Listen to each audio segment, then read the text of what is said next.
સમાચાર આવી રહ્યા છે વડોદરાથી। ગોરવાની આધાર હોસ્પિટલમાં વિધર્મી દ્વારા નર્સ પર બળાત્કારનો મામલો સામે આવ્યો છે। ડીસીપી જુલી કોઠિયાનું નિવેદન। આ ઘટના 15 જાન્યુઆરી વાસી ઉત્તરાયણના દિવસે બની હતી। પીડિત યુવતીએ સાથી કર્મચારી પર બળાત્કારનો આરોપ લગાવ્યો છે। સીસીટીવી ફૂટેજમાં હજુ સુધી કંઈ નક્કર ખુલ્યું નથી। પોલીસે વધુ તપાસ હાથ ધરી છે। આરોપીનું નામ અશરફ ચાવડા છે અને તે મૂળ કોડીનારનો રહેવાસી છે। તે છેલ્લા 10 વર્ષથી હોસ્પિટલમાં કામ કરી રહ્યો છે। ડોક્ટરે સહકાર આપ્યો કે નહીં તે જાણવા માટે તપાસ કરવામાં આવશે। આરોપી અશરફ ચાવલાની ધરપકડ કરવામાં આવી છે। લવ જેહાદના દૃષ્ટિકોણથી આની તપાસ કરવામાં આવશે। 28 વર્ષીય આરોપી અશરફ ચાવલા પરિણીત છે। ડોક્ટરની પણ પૂછપરછ કરવામાં આવશે।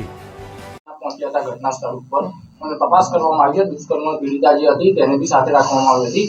સીસીટીવી કેમેરા કે કોઈ તપાસમાં કઈ આવ્યું છે બહાર? હાલ સુધી આવેલી નથી અને આગળની કાર્યવાહી ચાલુ છે। પરિવારજનોનો પણ આક્ષેપ હતો કે જે પ્રમાણે જ્યારે આ ઘટના બની ત્યારે ડોક્ટરે સાથ સહકાર આપ્યો નહીં, તે માટે શું?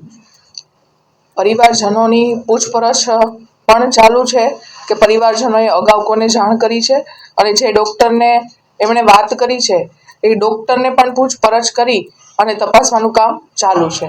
આરોપી દ્વારા જે મેડિક્લેમ તેનો ક્લેમ સેટલમેન્ટ કરવામાં આવે છે, પોલીસ દ્વારા તે પણ સ્પષ્ટીકરણ કરવામાં આવશે? હા, આવશે, 100% કરવામાં આવશે। પરિવારજનોનો આક્ષેપ છે કે સીસીટીવી કેમેરા જે હતા એ બી ત્યાં ચાલુ નથી। એ તપાસનો વિષય છે। સીસીટીવી કેમેરા મેળવી અને આ સીસીટીવી કેમેરા ચાલુ છે કે બંધ, અને બંધ છે તો ક્યારથી છે, એ તમામ તપાસ કરવામાં આવશે। બનાવ દરમિયાન લાઇટ સીસીટીવી કેમેરા ચેક કર્યા છે?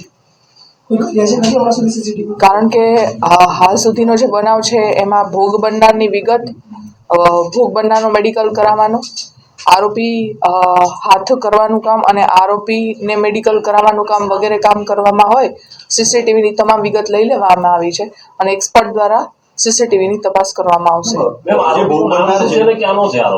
આરોપીનું નામ અશરફ ઝીણાભાઈ ચાવડા છે, મૂળ કોડીનારનો છે અને છેલ્લા 10 વર્ષથી આ હોસ્પિટલની અંદર કામ કરતો હતો।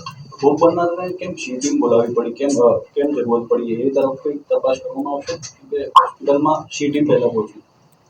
કારણ કે જનરલી મહિલા છે એ પોતાની રજૂઆત છે મહિલાઓને કરતી હોય છે। કદાચ એમને ત્યાં કોઈને રજૂઆત કરી હોય અને રજૂઆત ધ્યાને ન લેવામાં આવી હોય એવું પણ બને। આપ લોકો દ્વારા મને જાણવા મળે છે કે ફેમિલી મેમ્બર્સ સે ડૉક્ટર્સને વાત કરી હતી અને ડૉક્ટરે સપોર્ટ ન કરી। આ બધી તપાસ કરી અને પછી એમને સી ટીમને બોલાવી તો સી ટીમ તરત જ પહોંચી અને ઉચ્ચ અધિકારીઓ ત્યાં પહોંચી ફરિયાદ લેવામાં આવેલ છે। પોલીસ કઈ દિશામાં અત્યારે તપાસ કરે? પોલીસ આ આરોપી શા માટે આવું કર્યું છે, આ આરોપીએ ખરેખર આવું કરવામાં કોનો સાથ સહકાર લીધો છે અને આ કરતી વખતે ત્યાં કોણ કોણ નજરે જોનાર સાહેદો હાજર છે, સીસીટીવી અને સાયન્ટિફિક એવિડન્સ, કોલ ડિટેલ અને ટાવર ડમ્પની માહિતી લેવામાં આવશે। 100% લવ જહાજના એંગલને જોવામાં આવશે। હા, થઈ ગઈ છે।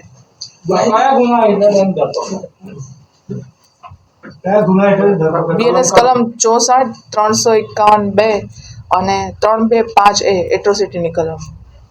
આરોપી ગુનાહિત ઇતિહાસ ધરાવે છે અગાઉનો કોઈ પણ?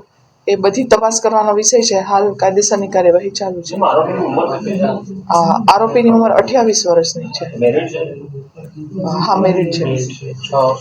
સંચાલક જે હોસ્પિટલના હતા એ પરિવાર જે પીડિત જે